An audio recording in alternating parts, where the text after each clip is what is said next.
procesos. El cuarto punto que quería comentar tenía que ver con los procesos. No sé si alguno de vosotros ha ido a hablar del Customer Journey.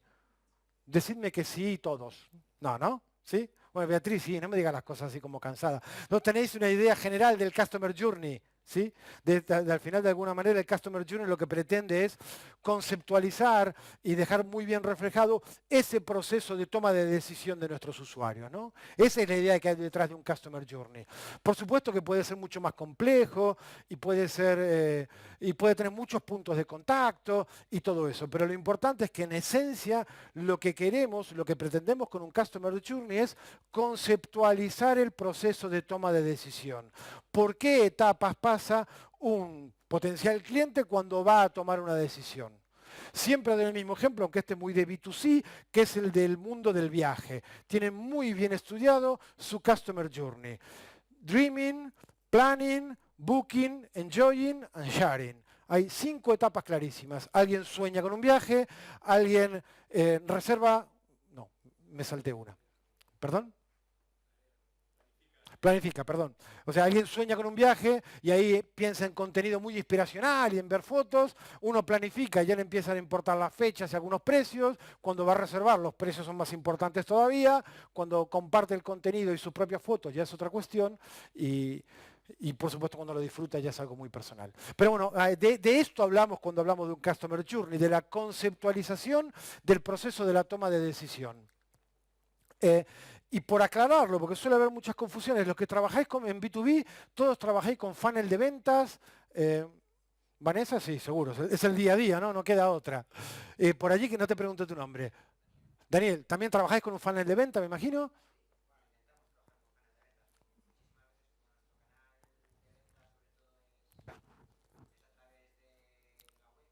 Vale.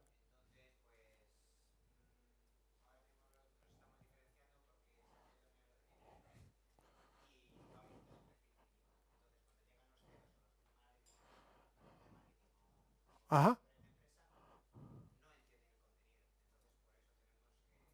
Replantearlo todo. Vale, vale. Lo comento porque es una herramienta muy habitual, el funnel. A veces se lo critica mucho, yo creo que sigue siendo muy útil. Simplemente lo que siempre sí matizo mucho es que diferenciemos el funnel del Customer Journey. El Customer Journey es lo que creemos y después verificaremos que el potencial cliente hace. El funnel es lo que nos gustaría que haga. Y en todo caso lo que nosotros interpretamos y cómo lo podemos etiquetar. Fijaros, esta es una pantalla de HubSpot, ¿vale? Podemos entender que ese es el Customer Journey, mientras que este es el funnel. Que yo le llame visita o que yo le llame lead es algo arbitrario y que cada compañía decide. Sin embargo, esta es la otra cara de la moneda, es lo que realmente hace, o en principio entendemos que hace un potencial cliente en su proceso de toma de decisión. Una toma de conciencia, una consideración y una decisión, ¿no? Muy genérico como está aquí. Aquí esto nos sirve para... Vale, aquí ves, aquí también lo hemos traído a posta porque sigue habiendo una cierta confusión. Ahí tenemos un dibujo muy bonito de un funnel de ventas, sin embargo, las etapas que nos han pintado ahí son más de comportamiento de cliente que de funnel de ventas. Sigue habiendo algunas confusiones.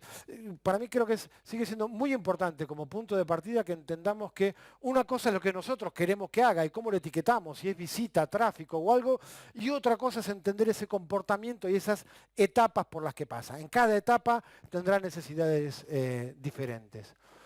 Y empezando a buscar diferencias, una de las grandes diferencias en este proceso de ese Customer Journey, en ese proceso de toma de decisión, es la extensión. Yo no sé en vuestros casos, los que me estáis ayudando con esta charla, pero semanas, meses, y por qué no años. ¿No? ¿Cómo años? Si yo vendo transatlánticos, vendo cruceros, vendo, no sé, cosas como infraestructuras, el proceso de decisión puede ser muy largo, no tiene nada que ver con un proceso de toma de decisión de consumo. Me gusta este pantalón, me lo compro. No, bueno, voy a esperar el mes que viene, como mucho, pero muy corto ese proceso de toma de decisión, mientras que aquí es mucho más largo, mucho más largo. Y eso es una variable muy importante, muy diferente. Las etapas.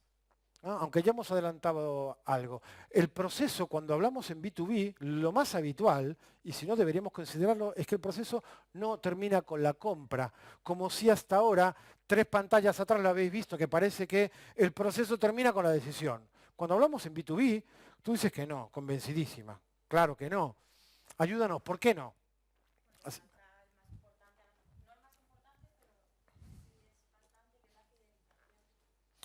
Bien, vale.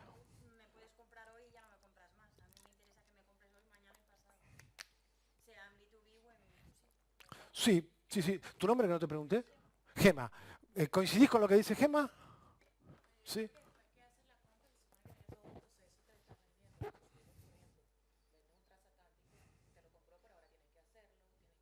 Además, en B2B, además de tanto lo que dice Gemma en términos de esa visión de fidelización, que en principio parecería más, hay cara y ojos ahí, y hay personas que se han sentado para negociar, tiene mucho más sentido, y además por esto, porque cuando vendemos algo en B2B, es que quizás es un proyecto que hay que poner en marcha, y recién empieza el baile después de la venta. Recién empieza la cuestión, ¿no? Hay que implantarlo, hay que ponerlo en marcha, verificarlo. Los que estéis en tecnología, esto os sonará muchísimo. Por eso lo más habitual en B2B es trabajar con un doble funnel. Es trabajar con un doble funnel. Es decir, hay una parte, sí, Beatriz dice que sí, quizás que vosotros ya trabajáis con esto, no, todavía no es lo más habitual. Uno de nuestros clientes, Tiquetea, por ejemplo, trabaja con esta idea. Tiene un doble funnel, no para B2C, pero sí para B2B. Es decir, mantener el cliente es el centro. Después se puede dibujar de muchas formas, ¿no? Pero hay que considerar ciertas etapas hasta que alguien se ha convertido en cliente y después otras cuantas etapas para mantenerlo, no solamente en términos de fidelización, como decía Gema, sino además por las características de lo que vendamos. O sea, por allí que venden un CRM, oye, igual es un CRM en cloud y ya no hace falta nada, pero igual hay soporte técnico, hay parametrización o hay cosas que hacer que después impactarán para estas cosas que han quedado en la letra pequeña ahí. Upsell, Nextell, Cross-sell. Y además que nos den referencias. Sabiendo que es un proceso más largo, una decisión más compleja, donde intervienen más interlocutores, clarísimamente el proceso no termina aquí.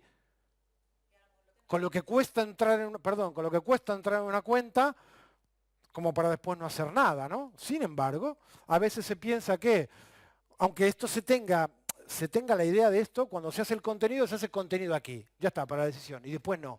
Después es tan importante o más que la primera etapa. Perdona, que quería decir algo.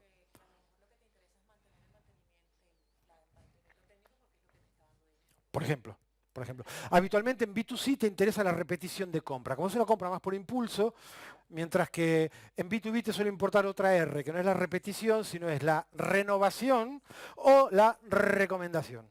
O la recomendación. ¿Sí?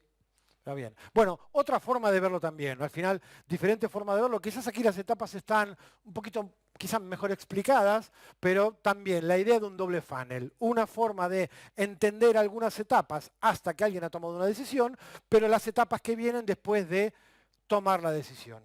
Entonces, como vemos, este proceso de toma de decisión, que al final está estrechamente vinculado al primer punto que vimos, que es la audiencia, es casi la gran diferencia por encima de todas de un B2B con un B2C. ¿Bien? Y además, esto también lo comentamos con la audiencia, un decisor visible pero con diversos participantes, que como veis aquí en el Customer Journey empiezan a engranar algunas cosas. Cuando construimos un Customer Journey, yo no sé si alguno de los que está aquí, más allá de conocer la idea, trabajan con un Customer Journey, lo tienen conceptualizado, definido, ¿no? Bueno, lo interesante es las fases y las capas. Las fases algunos las mencionamos, cuanto más personalizadas a nuestro negocio y menos genéricas mejor. Aquí, por supuesto que el ejemplo que tenemos es genérico y como vemos ahí, lo que tenemos en este ejemplo que hemos encontrado por allí son tecnologías, o en todo caso tipos de acciones de marketing, SEO, social media, content marketing, campaign marketing, etcétera. Pero lo interesante es que además de etapas, consideremos capas, capas. Y en este caso yo me lo llevo al contenido, que es lo que nos interesa hoy. El contenido no debe ser uniforme, independientemente, o sea, en función de qué etapa esté, debería variar. Y además el contenido, si ya hemos hecho bien nuestra primer tarea de buyer persona, sabremos que habrá distintos interlocutores en distintos momentos de ese proceso de toma de decisión. Decisores, interlocutores e influencias. Con lo cual lo ideal sería, y ahora sí, es llegar a un esquema como este, donde por aquí arriba se ve, también en términos genéricos, un proceso de toma de decisión que va desde no tengo nada que solucionar, pasando por quizás lo necesite, podría estar interesado, estoy buscando proveedores, estoy evaluando soluciones, ya tengo una lista de finalistas, estoy estudiando referencias, etcétera. Como veis, lo interesante del Customer Journey, si nos guiásemos por este paradigma que propone el Inbound Marketing, esto sería mucho más corto, ¿no? Todo esto es la fase de decisión. Bueno, hay muchos matices ahí y además, después de la decisión, vienen las etapas vinculadas o a la puesta en marcha o a la fidelización. Carlos, que querías hacer una pregunta.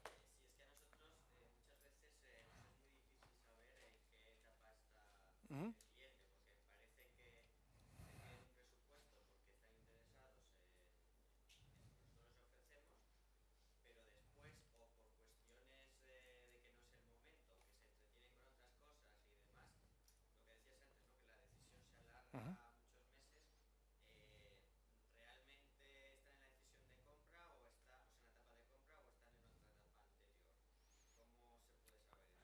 Ujú. Preguntando. No hay otra forma. Sobre todo en B2B, ¿eh? Sobre todo en B2B. Sobre todo en B2B. Si estoy utilizando herramientas, a ver, de todos modos, para aclarar algún concepto, que el Customer Journey se alargue o tenga 14 semanas, esto no tiene nada que ver con una decisión que se retrasa. Son dos cosas distintas. Yo ya sé que para vender un transatlántico hay 24 etapas, y en promedio una de cada mes. Son 2 años, menos no. Ahora, para saber en qué momento están, hay dos formas, o con contenido y herramientas de automatización y utilizando lo que se llama scoring, o preguntando. No hay otra. En B2B, cuando llegamos, digamos que en el momento que tenemos una reunión cara a cara, hay algo que quizás no viene, bueno, sí, hay una metodología que se inventó IBM hace muchos años que se llama BANT. No sé si la conocéis. BANT, B-A-N-T. Budget, Authority, Need and... Repite, por favor. Timing o time frame.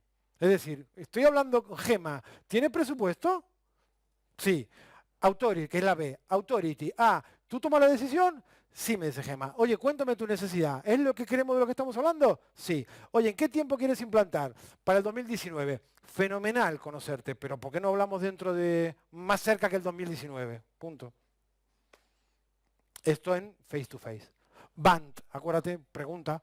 Y en digital, bueno, habría que hacer algunas cosas de scoring, que eso sería demasiado extenso para abordarlo hoy. Pero es cierto que si uno diseña estos contenidos, podría ser alguna asunción de que se descargue un contenido vinculado a la evaluación de que nosotros hemos entendido que es para evaluar una solución, podríamos presumir que está evaluando. Seguramente alguien que ni siquiera tiene nada que solucionar todavía no se descarga contenido, es mucho más lector. ¿Vale? Esas son las cosas que se preguntan y que se completan en el Customer Journey, que no es solamente una cuestión de contenido, sino es quién interviene, quién decide, quién influye, qué se preguntan y qué hacen para buscar respuesta a esa pregunta. ¿Vale? Eh, bueno, estamos fuera de tiempo, pero ayudarme con esto, porque aquí para ponernos de acuerdo con esto, claro, suele haber algunas luchas entre marketing y ventas. ¿Qué es un potencial cliente? Vanessa, me has ayudado un montón. Ayúdame. ¿Qué es un potencial cliente? O un lead, si quieres.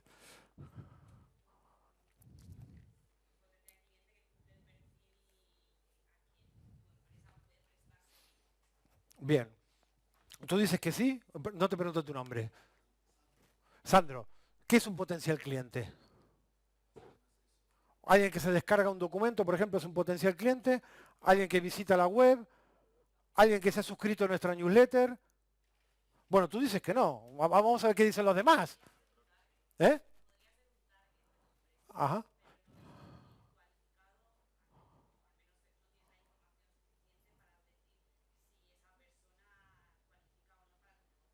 Luis, que no sé si estabas de acuerdo o no.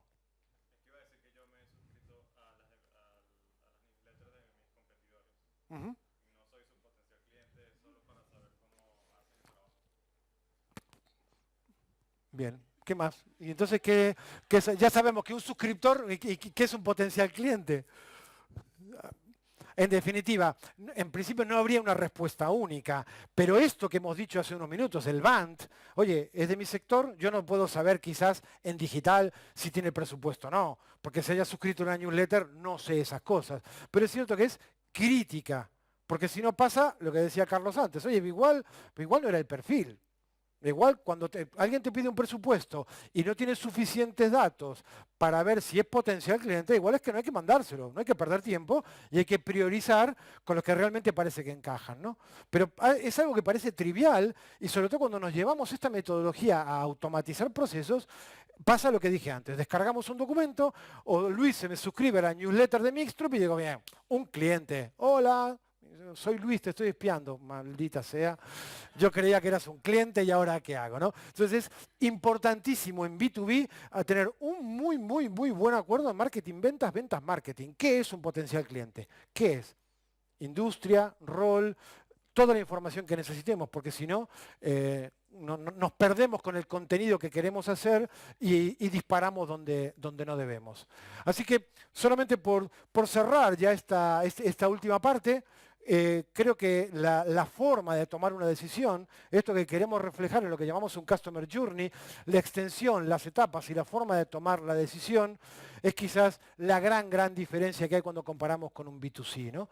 Y quizás también como creo que una de las últimas reflexiones, la clave, que es donde engranan todas estas ideas, es que lo ideal sería tener una matriz que nos explique cuáles son esas etapas, que también nos incorpore en qué canales son los mejores para contactar con nuestro potencial cliente y que para cada etapa tengamos al menos un tipo de contenido con algún enfoque diferente.